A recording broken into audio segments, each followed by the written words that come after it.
2024ರ ಲೋಕಸಭಾ ಚುನಾವಣೆ ಸಮೀಪಿಸುತ್ತಿದೆ. 2024ರಲ್ಲಿಯೂ ಪ್ರಧಾನಿ ಸ್ಥಾನದಲ್ಲಿ ಮೋದಿಜಿಯೇ ಏಕೆ ಮುಂದುವರಿಬೇಕು, ಅಂತಹ ವಿಶೇಷತೆ ಅವರಲ್ಲೇನಿದೆ ಎನ್ನುವವರಿಗೆ ಕ್ವಿಕ್ ಆಗಿ ಉತ್ತರವನ್ನ ನಾವು ಕೊಡ್ತೀವಿ ನೋಡಿ. 500 ವರ್ಷಗಳಿಂದ ರಾಮ ಮಂದಿರಕ್ಕಾಗಿ ಹೋರಾಡುತ್ತಿದ್ದ ಹಿಂದೂಗಳ ಕನಸನ್ನು ನನಸು ಮಾಡಿದ್ದು ಪ್ರಧಾನಿ ಶ್ರೀ ನರೇಂದ್ರ ಮೋದಿ.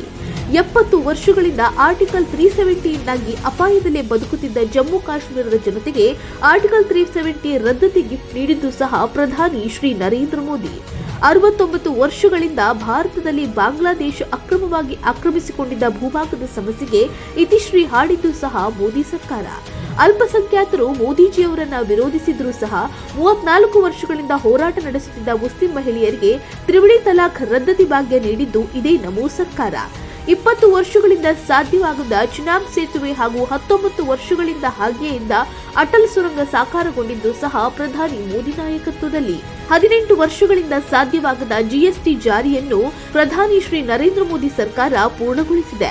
ಇದನ್ನೆಲ್ಲ ನೋಡ್ತಾ ಇದ್ರೆ ಪ್ರಧಾನಿ ಮೋದಿ ಕೇವಲ ಗ್ಯಾರಂಟಿಗಳನ್ನು ಘೋಷಿಸುವ ನಾಯಕ ಮಾತ್ರವಲ್ಲ, ಕೊಟ್ಟ ಮಾತನ್ನು ಉಳಿಸಿಕೊಳ್ಳುವ ನಾಯಕ ಎಂಬುದನ್ನು ನೀವು ಒಪ್ತೀರಿ ಅಲ್ವೇ?